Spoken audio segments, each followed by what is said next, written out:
The gunshot that killed Penelope Lambert's husband on their wedding day echoed through the church in Fort Smith, Arkansas, and when the smoke cleared, her smile went with it. It was September 1878, and the autumn sun had been streaming through the chapel windows that morning, painting everything in golden light. Penelope had worn her mother's white lace dress, carefully preserved for this day, and her groom had stood at the altar in his finest suit. They had been married for exactly 7 minutes when his business partner burst through the doors, wild with liquor and rage over some dispute about cattle shares. The bullet found its mark before anyone could react. Penelope watched her new husband crumple to the floor, his blood spreading across the worn wooden boards, and something inside her shattered so completely she wondered if it could ever be whole again. The months that followed were gray and hollow. She moved through her days like a ghost, managing the small boarding house she had inherited from her parents. At 22 years old, she was a widow who had never truly been a wife. People in town whispered about her, about the curse that must follow such tragedy, about how her smile had vanished along with her future.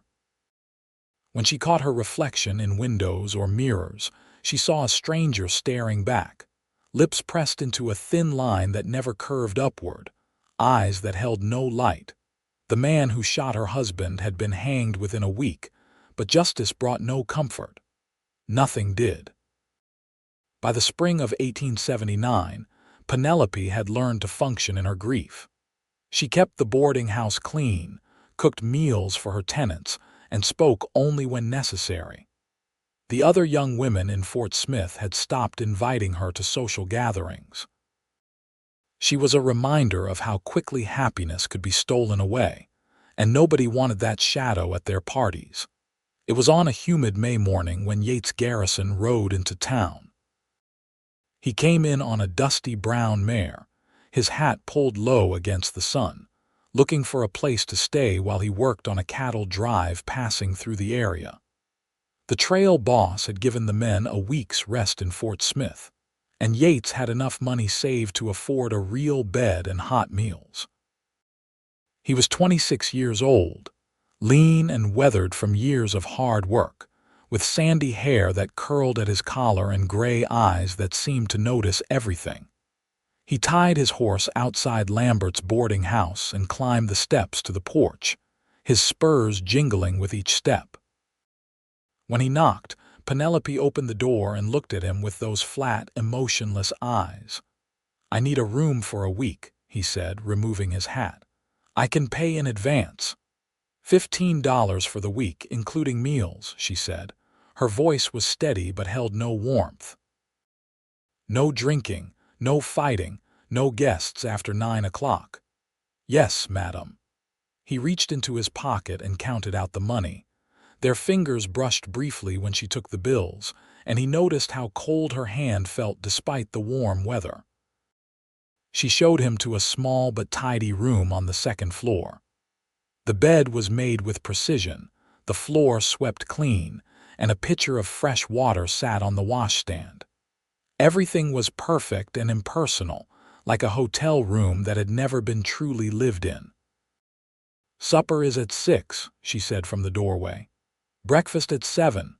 "Thank you, Mrs. Lambert," he said, and she flinched almost imperceptibly at the title. "Miss Lambert," she corrected quietly, then left before he could respond. Yates unpacked his few belongings and wondered about the correction. She wore black, which suggested mourning, but there was something about the way she carried herself that spoke of a deeper wound than simple loss. He had known grief in his own life. His parents had died of fever when he was 15, leaving him and his younger sister alone. He had worked every job available to keep them fed until she married a shopkeeper in Kansas. Now, at 26, he drifted from cattle drive to cattle drive, never staying anywhere long enough to put down roots. That evening, he joined the other boarders in the dining room. There were 5 others. An elderly couple passing through to visit family, a circuit preacher, and two men who worked at the lumber mill on the edge of town. The food was excellent, beef stew with fresh bread and butter, followed by apple pie that tasted like heaven. Penelope served each course with quiet efficiency, never meeting anyone's eyes, never speaking beyond what was necessary. She used to smile all the time, the preacher said quietly after she returned to the kitchen. Before what happened? What did happen? Yates asked, keeping his voice low. The old man leaned in and the story spilled out. The wedding day murder. The 7 minutes of marriage.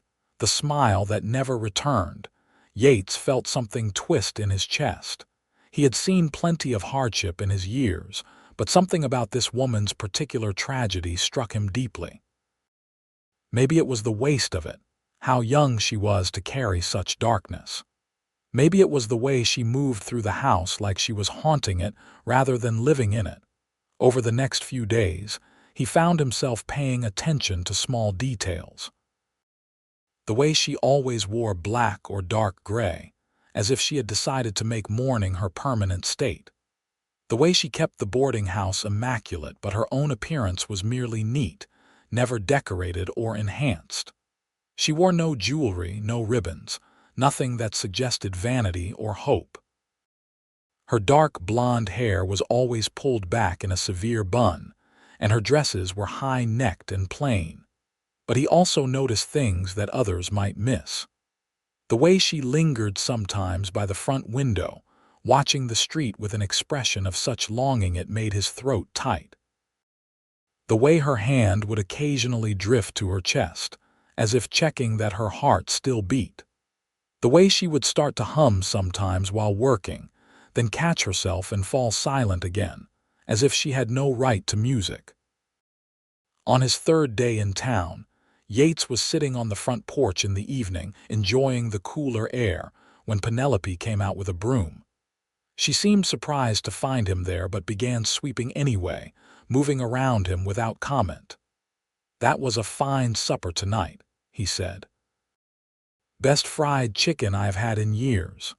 "Thank you," she said, not looking up from her sweeping. "Did your mother teach you to cook like that?" She paused for just a moment. "Yes, she said a woman who could cook well would never starve." "Smart woman." Penelope continued sweeping, but he thought he detected the slightest softening in her posture. He decided to risk another question. "How long have you been running this place?" 3 years on my own. I helped my parents before that." She reached the edge of the porch and tapped the broom against the railing to dislodge the dust. "They died of cholera in '75. I am sorry. I lost my parents too, fever." For the first time, she looked directly at him. Her eyes were a striking blue-green like deep water, and for just a second he saw recognition there, the understanding of shared loss. "It does not get easier," she said quietly. "People say it does, but they are lying. It gets different," he offered. "Not easier, just different. You learn to carry it." She studied him for a long moment, then nodded once and went back inside, taking the broom with her. It was not much, but it was the longest conversation they had had. Yates found himself hoping for more. The next day he noticed that one of the porch railings was loose. Without asking permission, he spent an hour fixing it, along with a squeaky hinge on the front door and a loose board on the steps. When Penelope came out and saw what he had done, she stopped short. "You did not have to do that," she said. "I know, but it needed doing and I had the time." He tested the railing, making sure it was secure. "My father was a carpenter. He taught me young. What do I owe you? Nothing. Consider it thanks for the excellent meals." She looked uncomfortable, as if kindness was a foreign language she had forgotten how to speak. "That is not necessary." "I know, but I wanted to." He gathered his tools and stood. "If you notice anything else that needs fixing, just let me know. I will be here the rest of the week." Before she could respond, he went inside, leaving her standing on the newly repaired porch with an expression that was almost confused. That evening at supper, he noticed she had made his favorite dish from earlier in the week, the beef stew. It might have been coincidence, but he did not think so. The following afternoon, Yates was in town buying tobacco when he overheard two women talking in front of the general store. "It is unseemly," one of them said, her voice sharp with judgment. "She should have remarried by now. A young woman alone running that boarding house, having strange men under her roof." "Who would marry her, though?" the other woman replied. "She is like a ghost, never smiles, never laughs." "What man wants a wife who looks like she is attending a funeral every day of her life? She should at least try to move on. It has been more than a year." Yates felt anger rise in his chest, hot and sudden. He had to physically restrain himself from confronting the women. Instead, he walked away quickly, his jaw clenched. The cruelty of people never failed to astound him, as if grief followed a schedule, as if heartbreak had an expiration date. When he returned to the boarding house, he found Penelope in the kitchen, kneading bread dough with mechanical precision. Her sleeves were rolled up, revealing slender forearms dusted with flour. The kitchen was warm from the stove, and a few strands of hair had escaped her bun to curl damply at her temples. "Need any help?" he asked from the doorway. She looked up, surprised. "You do not have to do that. I know. But I am fairly useless for the next few hours, and I would rather be useful than bored." He stepped into the kitchen. "Put me to work." She hesitated, then gestured to a basket of potatoes.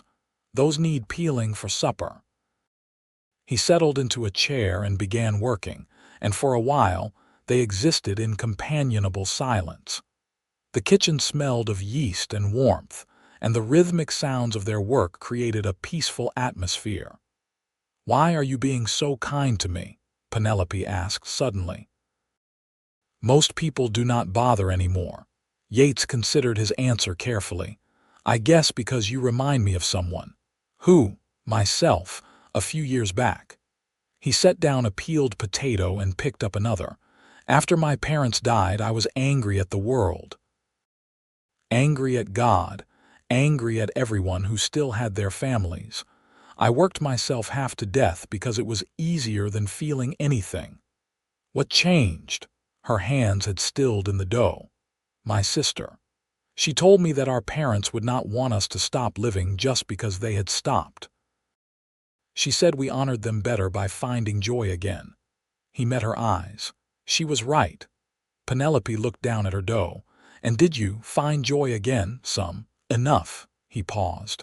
"It is not the same as before, but it is real." She returned to her kneading, but he could tell she was thinking about his words.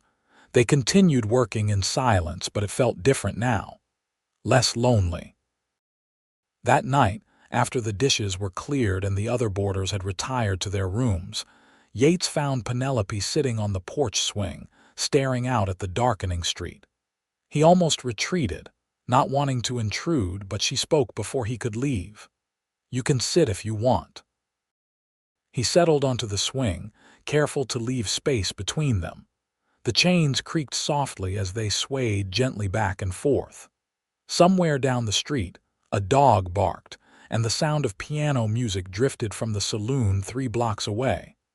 "I used to love evenings," Penelope said quietly. "When the day was done and everything felt peaceful. Now they just make me aware of how alone I am." "You do not have to talk about it if you do not want to," Yates said carefully. "Everyone knows anyway. Small towns keep no secrets." She drew her shawl tighter around her shoulders. "Do you know what the worst part is?" "What?" "I barely knew him. We had courted for 4 months. He was kind and had good prospects, and I thought that was enough for a marriage. I thought we would have years to grow to love each other properly." Her voice cracked slightly. "Instead, I watched him die 7 minutes after we said our vows. And now I am frozen in that moment. The widow of a man I barely knew, trapped in a marriage that never really existed." Yates felt the weight of her words settle over them. That is a particular kind of hell. Yes. She laughed bitterly. People tell me I am lucky I did not have more time with him, that it would hurt worse if we had been married longer. They do not understand that it is not just him I lost. It is every future I imagined. It is the belief that good things can happen. It is trust in tomorrow.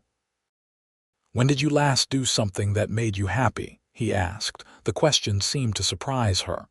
I do not know. I do not remember. Then maybe that is where you start. She turned to look at him in the fading light. What do you mean, find one small thing that brings you happiness? Just one. It does not have to be big. He met her gaze steadily. You are still alive, Miss Lambert. That has to count for something. For a long moment she just looked at him. Then, so quietly he almost missed it, she said, maybe. They sat together on that swing until the stars came out, not talking much, just existing in the same space. When Penelope finally went inside, Yates thought he saw her shoulders sit just a little less heavily than before. The next morning, he came down to breakfast to find a vase of wildflowers on the dining room table. They were simple, probably picked from the field behind the house, but their presence was startling.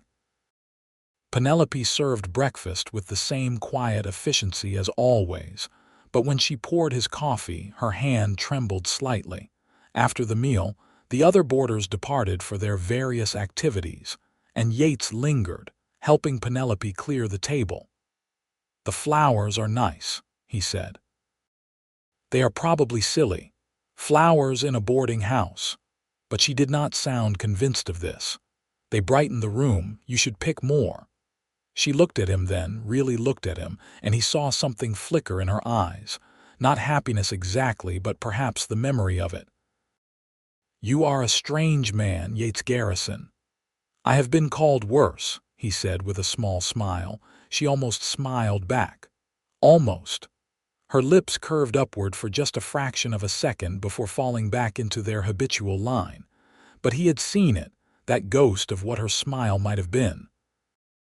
Your week is almost up, she said, changing the subject. I know. Trail boss wants us back by Sunday. He did not want to leave, he realized. The thought of riding out and never seeing her again felt wrong somehow. Unless I could extend my stay. The cattle drive is leaving. There will be another one. There is always another one. He searched her face. If you have the room available, I would like to stay longer. Why? The question was direct, almost challenging.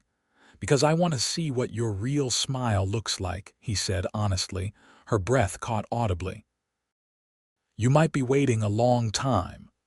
I do not mind waiting. She turned away, busying herself with stacking plates. I have the room available. Same rate. Thank you.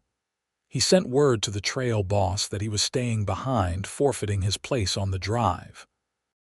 Some of the other cowboys thought he was crazy, giving up good pay to stay in Fort Smith, but Yates knew what he was doing. Or at least, he thought he did. The days that followed developed a rhythm. Mornings, he would help around the boarding house, fixing things that needed repair, carrying heavy loads, anything to ease her burden. Afternoons, he would find small ways to engage her in conversation. Evenings, they would sit on the porch swing and talk about anything except her tragedy. He learned that she had wanted to be a teacher before her parents died, that she loved thunderstorms but feared tornadoes, that she could read Latin and had a small collection of books hidden in her room, that she had a sweet tooth but rarely indulged it, that she had once loved dancing. I have not danced since before my parents passed, she admitted one evening. It seems like something from another lifetime. Do you miss it? I miss who I was when I danced. She pulled her shawl tighter, even though the evening was warm. I miss the girl who believed in happy endings. She is still in there, Yates said gently, just hiding. Or dead. No, he said it with conviction. Hurt, yes, scared, absolutely, but not dead. Dead people do not pick wildflowers. She looked at him with those deep water eyes. You have too much faith in me. Or you have too little in yourself. The flowers in the dining room multiplied. First one vase, then two, then small jars scattered throughout the house. She began leaving her hair a little looser, with soft waves framing her face instead of being pulled back so severely.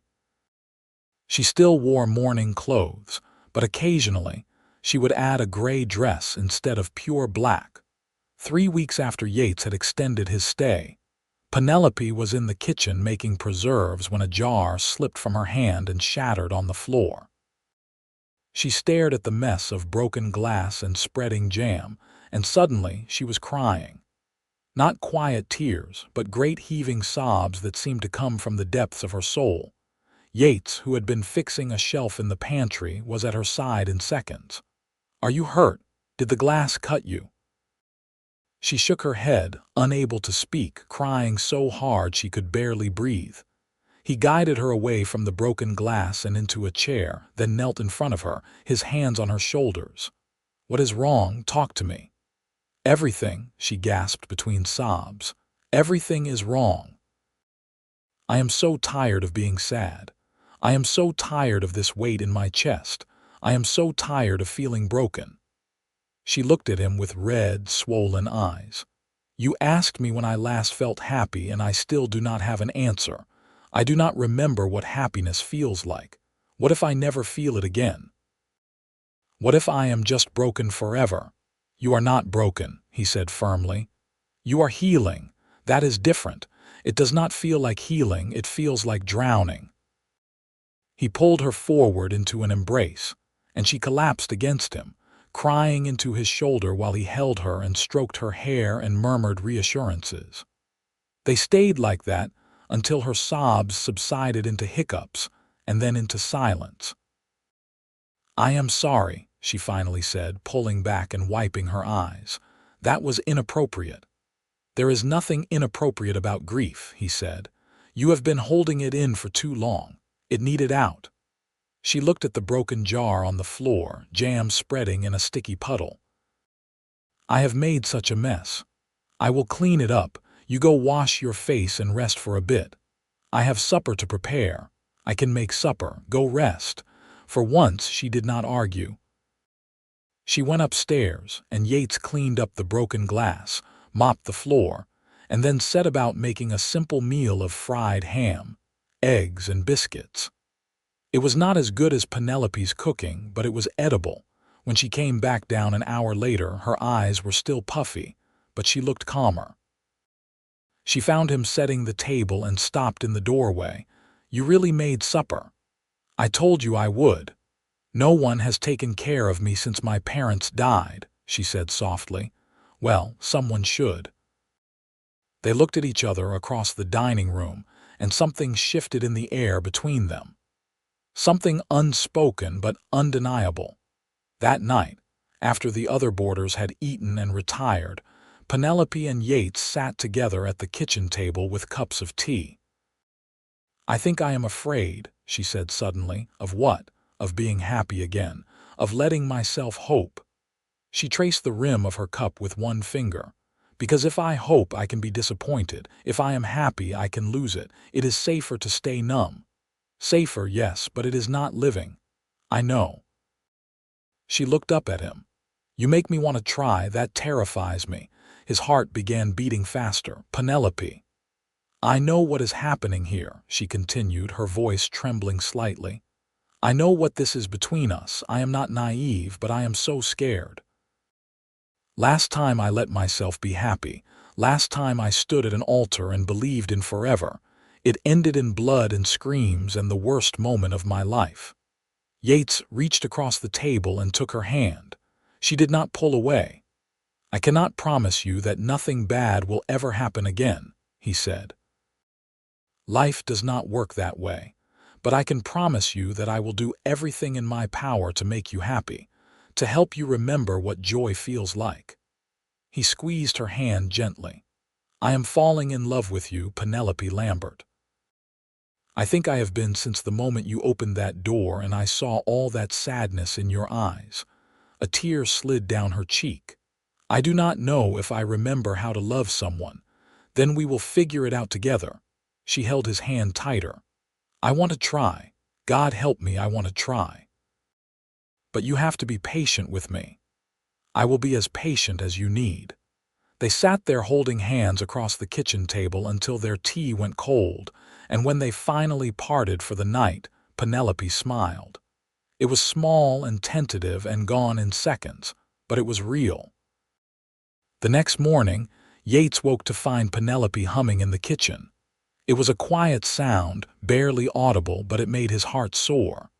She was wearing a dark gray dress instead of black, and she had pinned a small sprig of lavender to her collar. "Good morning," he said. She turned, and there was color in her cheeks. "Good morning. I made cinnamon rolls, my favorite." "I know." And this time the smile came easier and lasted longer. Their courtship, if it could be called that, was gentle and slow. Yates understood that Penelope needed time, needed to rebuild trust and happiness, so he did not push. They took walks in the evening, visited the general store together, sat on the porch swing and watched the world go by.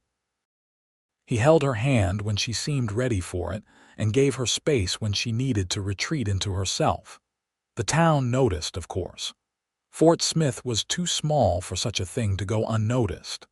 The gossips had a field day with it, the tragic widow and the drifter cowboy.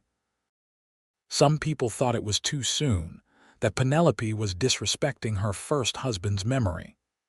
Others thought Yates was taking advantage of a vulnerable woman. But there were also those who saw the change in Penelope and were glad for it, who recognized that she was slowly coming back to life.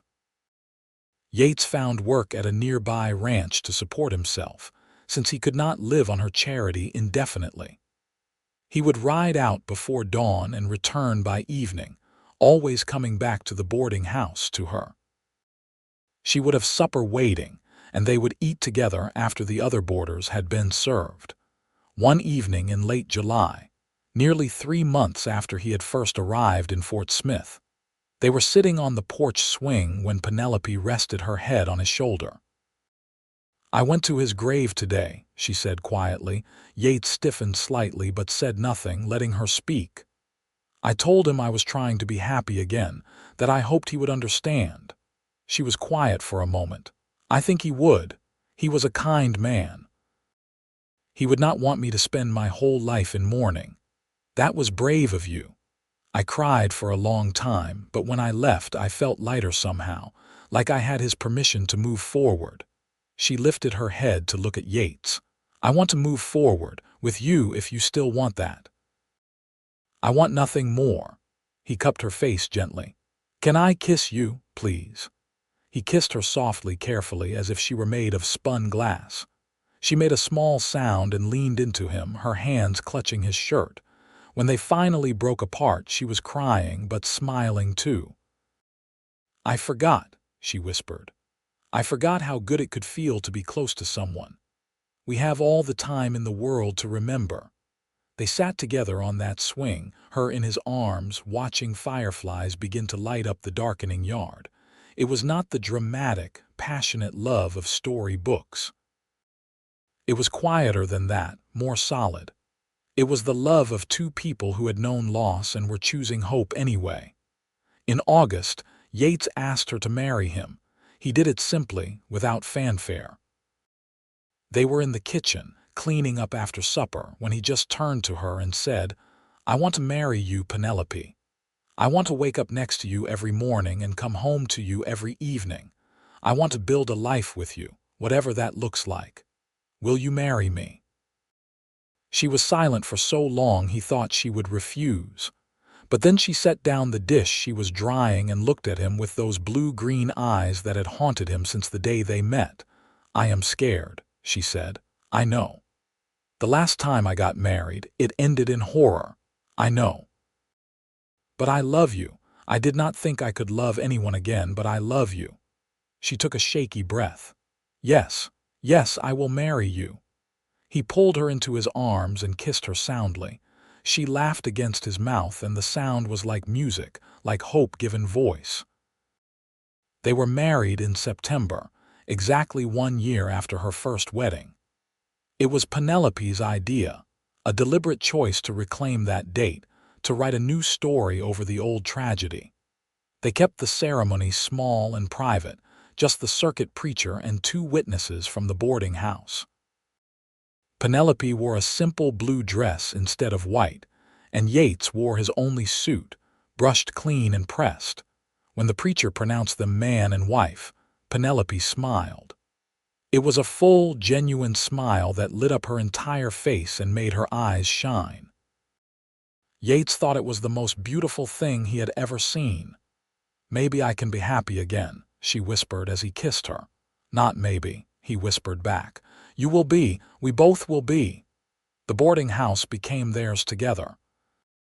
Yates continued working at the ranch, but now came home to a wife, to a real home. They moved into the large bedroom on the first floor that had been her parents', and Penelope packed away her mourning clothes. She would never forget her first husband or the tragedy of his death, but she was no longer defined by it. Life was not perfect. She still had bad days when the grief would resurface, when she would withdraw into herself.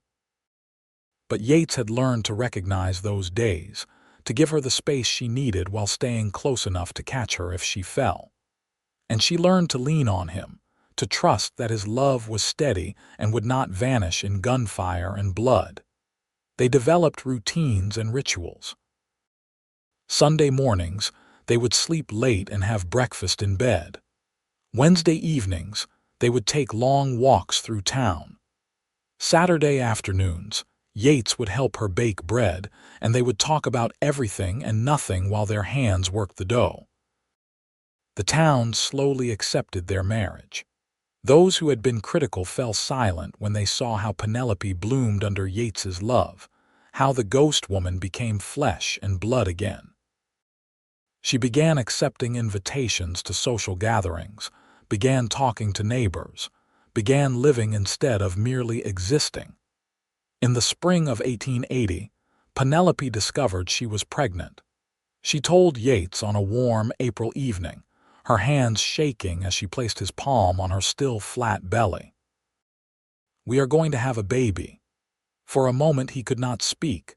Then he pulled her close and buried his face in her hair, overcome with emotion.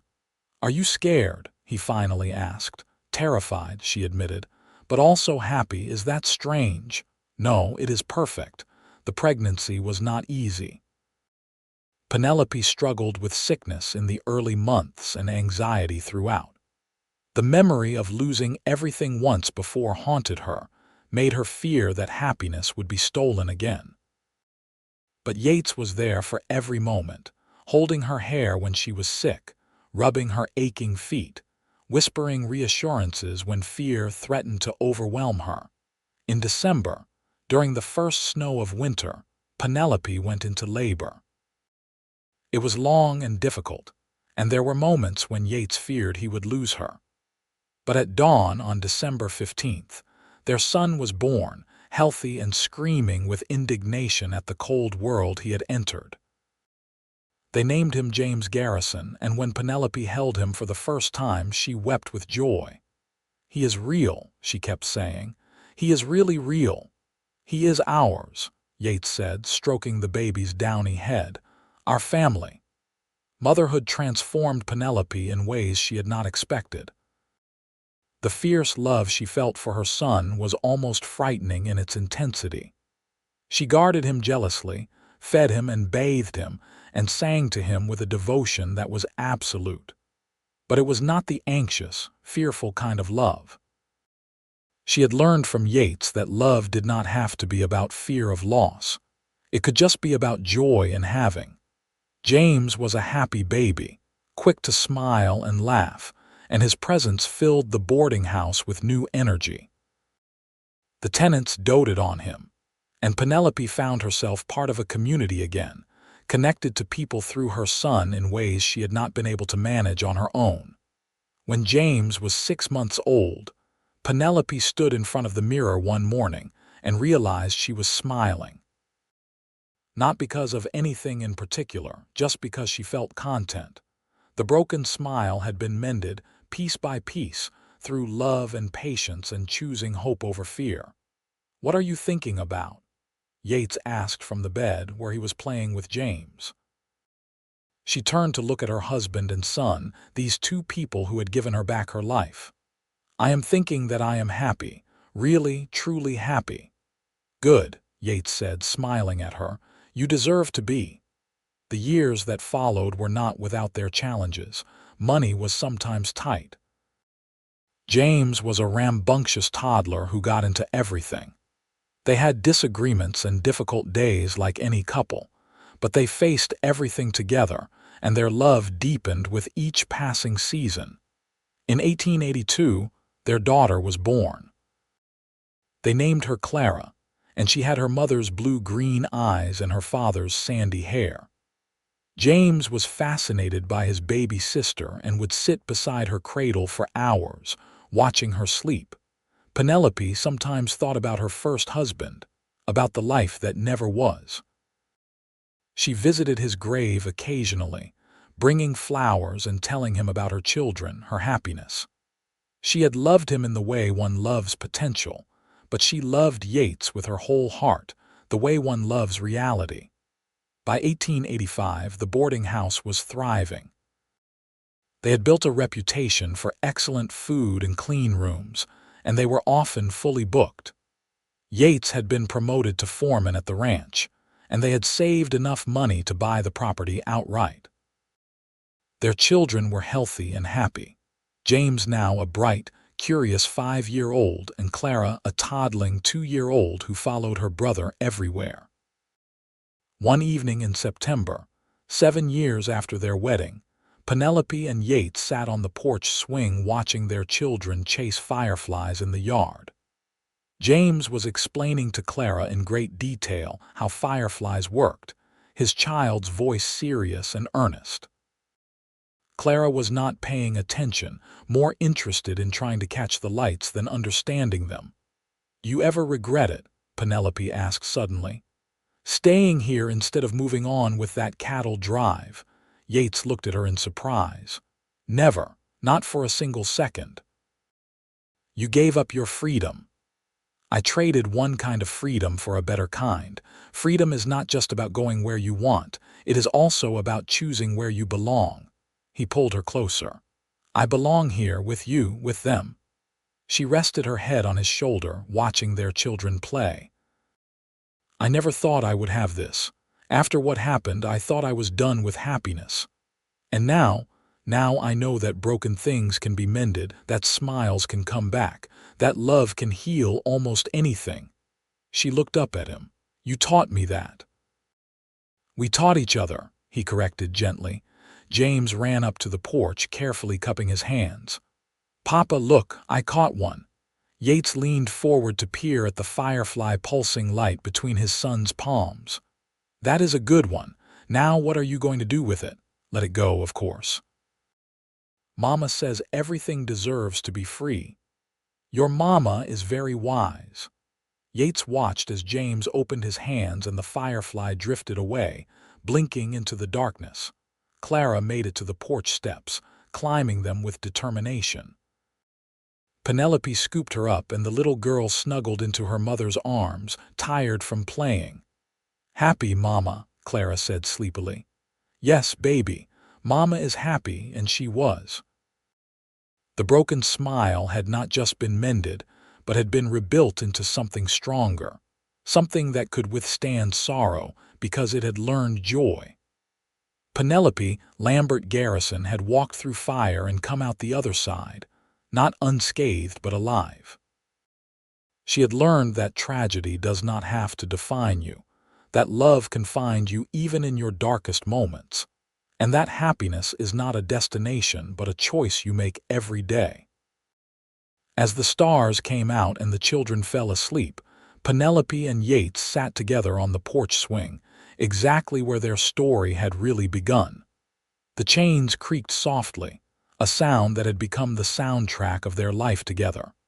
"What are you thinking about?" Yates asked, his voice low so as not to wake Clara. "Everything," Penelope said.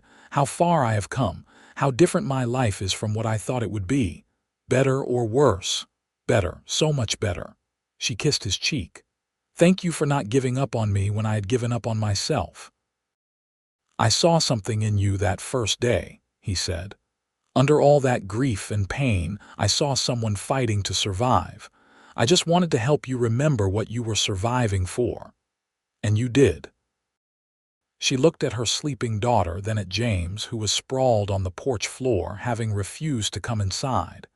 "You gave me this life, this family, this happiness. We gave it to each other." In 1888, their third child was born, another son they named William. By then, James was 8 and starting school, and Clara was 5 and determined to do everything her older brother did. The house was full of noise and laughter, and the wonderful chaos of family life. Penelope was 32 now, and when she looked in the mirror, she saw a woman who had earned every line on her face, every gray hair that was starting to appear at her temples. She was not the young woman who had watched her first husband die, and she was not the ghost who had haunted this boarding house. She was someone new, forged from tragedy and love in equal measure. Yates was 36, his sandy hair now streaked with more gray, his face weathered from years of outdoor work. But his gray eyes still lit up when he looked at his wife, and his smile still made her heart skip a beat. They had long since stopped taking in boarders, converting the rooms instead into space for their growing family. The house was still called Lambert's boarding house by habit, but it was really just home now, filled with the sounds of children playing and the smell of Penelope's cooking and the steady rhythm of a life well lived. James grew into a thoughtful boy who loved books and learning.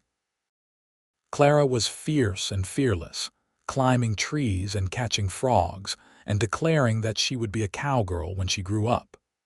William was still too young to show much personality beyond being generally cheerful and having a powerful set of lungs. On Penelope's 33rd birthday in June of 1889, Yates surprised her with a piano. It had cost more than they could afford, but he had been saving for months, remembering how she had once told him she loved music. When she saw it, she burst into tears. "Yates, we cannot afford this." "Already bought it, it is done." He guided her to the bench. "Play something." "I have not played in years, I will be terrible." "I do not care, play anyway." She sat down and placed her fingers on the keys. The first notes were hesitant and uncertain, but as muscle memory took over, the music began to flow. She played a simple melody from her childhood, and by the time she finished, the whole family was gathered around, James and Clara staring in wonder at their mother making music, William gurgling happily in Yates's arms. "Beautiful," Yates said. "I am very out of practice. You will get better. You have time." And she did have time. That was the miracle of it, the gift that Yates had given her. Time to heal, time to grow, time to become herself again, time to build a life worth living. The piano became part of their daily routine. Penelope would play in the evenings, and Yates would sing along in his rough but enthusiastic voice. The children would dance, James spinning Clara around in clumsy waltzes while William bounced in time to the music. In 1891, Yates was offered a partnership in the ranch where he worked. The owner was getting old and wanted to retire, and he had been impressed with Yates's work ethic and business sense. It was an opportunity they had never dared dream of, a chance at real prosperity. "What do you think?" Yates asked Penelope as they discussed it late one night. "It would mean longer hours for a while, more risk. But if it works, we could give the children so much more." "We already give them the most important things," Penelope said. "Love, stability, a home. But if this is what you want, I support you. I want to build something for our family. Something lasting. Then do it. We will figure out the rest together." Yates accepted the partnership, and the next few years were hard work but rewarding. The ranch prospered under his management, and by 1894 the Garrison family was financially secure in a way they had never been before. But wealth did not change who they were. They still lived in the same house, still ate simple meals together, still spent their evenings on the porch swing watching the sun set. Money was security and opportunity, but it was not happiness. They had learned that happiness came from different sources, from love and family and choosing joy even when life gave you reasons to despair. James was now 14, already taller than his mother, and showing interest in law and politics. Clara was 11 and determined as ever, spending her free time helping at the ranch, learning everything she could about horses and cattle. William at 6 was the baby, spoiled by his older siblings, but somehow managing to be sweet-natured anyway. In the fall of 1895, James asked his mother about her first wedding. He had heard stories at school, whispered tales about the tragedy that had defined his mother's youth. Penelope took a deep breath and told him the truth, not in gory detail, but honestly. She explained about falling in love young, about hope and loss, about the day that changed everything. "Were you sad when you married Papa?" James asked. "At first, yes. I was still learning how to be happy again." She took his hand. "But your father was patient with me. He helped me remember that life is worth living, even after terrible things happen." "Do you ever wish things had been different?" She thought about this carefully. "I wish that young man had not died. He deserved a long life. But I cannot wish away what happened, because then I would not have your father, would not have you and your sister and brother. I would not have this life." She squeezed his hand. "Bad things happen to me, James, but good things happen too. Both can be true at the same time." "You are very brave, Mama." "I did not feel brave. I just kept going because I did not know what else to do, and eventually, keeping going turned into living again. That winter was harsh, with heavy snows that kept the family close to home for weeks at a time. But the house was warm and full of life. Penelope taught Clara to play piano. Yates helped James with his schoolwork. William learned to read, painstakingly sounding out words while his older siblings cheered him on. On Christmas Eve, they gathered around the piano and sang carols, their voices blending in harmony. Penelope looked around at her family, at the life she had built from the ruins of tragedy, and felt overwhelming gratitude. Later that night, after the children were asleep, she and Yates sat by the fire. "You know what I am most grateful for?" she asked. "What?" "That day you knocked on my door looking for a room. If you had chosen any other boarding house, if you had ridden on through town, we never would have met." She shivered at the thought. "I would probably still be that ghost, haunting this house, barely alive." "I think you would have found your way eventually," Yates said. "You are stronger than you know." "Maybe, but I am glad I did not have to do it alone." "Me too." They sat in comfortable silence, watching the fire burn down to embers. Outside, snow began to fall again, covering Fort Smith in a blanket of white. The years continued to pass, marked by small joys and occasional sorrows. Penelope's smile, once broken and then carefully mended, became as natural as breathing. She laughed easily now, sang without thinking about it, embraced life with both hands. In 1898, James left for university in Little Rock to study law. It was hard to let him go, but Penelope was proud of the man her son had become, thoughtful and kind and determined to make a difference in the world. Clara at 15 was running the ranch alongside her father, having proved herself more capable than most of the hands they employed. She had no interest in traditional feminine pursuits, preferring horses and open sky to parlors and tea parties. Penelope supported her daughter's choices. recognizing in Clara the same fierce spirit that had helped her survive her own darkest days. William at 10 was still finding his way, interested in everything and committed to nothing yet. He liked drawing and music and had a gentle way with animals that suggested he might become a veterinarian someday. Penelope was 42 now, and Yates was 46. They had been married 19 years, and their love had only deepened with time. They still sat on the porch swing in the evenings when weather permitted. They still held hands when they walked through town.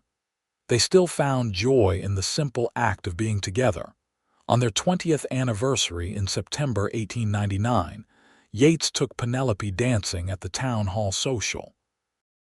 She had not danced in years, not since before her parents died, but she remembered. As they spun across the floor to the fiddle music, she caught sight of their reflection in the window. She almost did not recognize herself. The woman in the glass was smiling broadly, her face flushed with happiness and exertion. Her hair, now liberally streaked with gray, had come loose from its pins and curled around her face. She looked alive in a way that would have been unimaginable 20 years ago. "What are you looking at?" Yates asked, following her gaze. "Us, look at us." He turned them so he could see the reflection. "We look happy. We are happy." She rested her head on his shoulder as they swayed to the music. "I am so deeply, wonderfully happy. Thank you for not giving up on me. Thank you for letting me in." They danced until late into the night, surrounded by neighbors and friends, part of a community that had watched Penelope transform from a ghost into a woman fully alive. As the new century approached, the Garrison family stood on solid ground. James was excelling at university and courting a young woman he hoped to marry. Clara was managing more and more of the ranch operations, having proved she had a head for both the animals and the business. William had discovered a talent for music and was taking lessons from the church organist. Penelope had started teaching piano to children in town, finding joy in passing on the gift of music. Yates had expanded the ranch to include horse breeding, and their reputation for quality stock had spread throughout Arkansas. But more than any external success, they had built something precious. A family bound by love and tested by time, a home where happiness was not just possible but expected, a life that honored both the sorrows they had survived and the joys they had created. On the last evening of 1899, as the century drew to a close, Penelope and Yates sat on their porch swing with blankets wrapped around them against the winter cold. Their children were inside, preparing for the small party they would have at midnight to welcome the new century. "Can you believe it has been more than 20 years since we met?" Penelope asked. "Sometimes it feels like yesterday, sometimes it feels like forever. I was so broken when you found me. You were hurt. That is different from broken."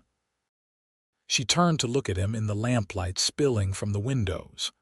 "Do you know what I think now when I remember those dark days?" "What?" "I think about how that grief was the price of having loved at all. And even though it nearly destroyed me, I would pay that price again for the chance to feel as much as I have felt. The sorrow and the joy, all of it." She took his hand. "You taught me that. You taught yourself. I just stood beside you while you did." "Always so humble," she said with a smile. "Always so strong," he countered. From inside they heard Clara calling that it was almost midnight. William was playing the piano, something lively and joyful. James's voice, home from university for the holidays, joined in singing. "We should go in," Yates said. "One more minute.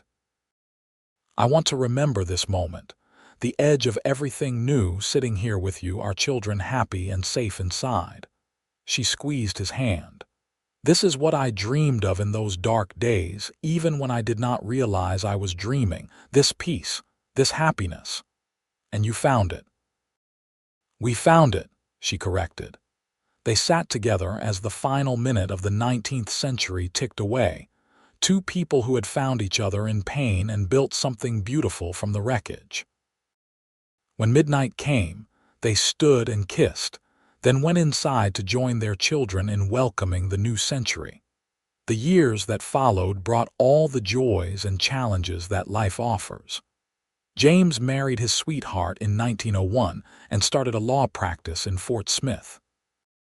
Clara shocked everyone by marrying a gentle schoolteacher who loved her fierce spirit and supported her work at the ranch. William became a music teacher, filling the world with the same beauty his mother had rediscovered.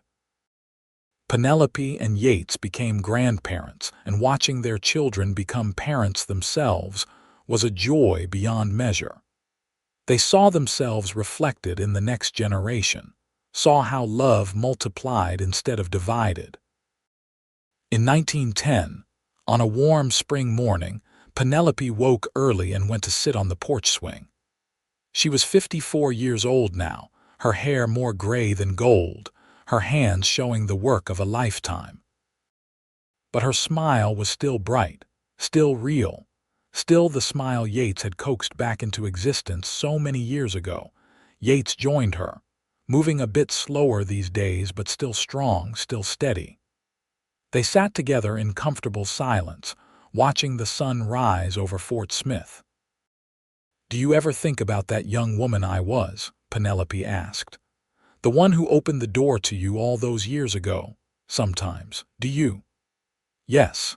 I wish I could tell her that she will survive, that she will not only survive but thrive. That happiness will find her again when she is ready for it." She leaned against her husband. "I wish I could tell her about you. What would you say?" "I would say that a cowboy is going to knock on her door and she should not let him leave.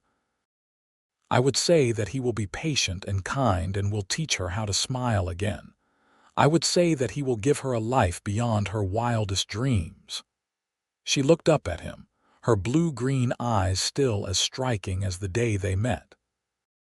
"I would say that he will love her for more than 30 years and counting, and that will make every moment of pain worth it." Yates pulled her close and kissed her forehead. "I would tell my younger self to stay in Fort Smith, that the best decision he will ever make is walking up to that boarding house door." They sat together as the morning brightened, secure in the knowledge that they had built something lasting. The broken smile had been mended so thoroughly that it was stronger than before, and the woman who had once been a ghost now lived more fully than she had ever imagined possible.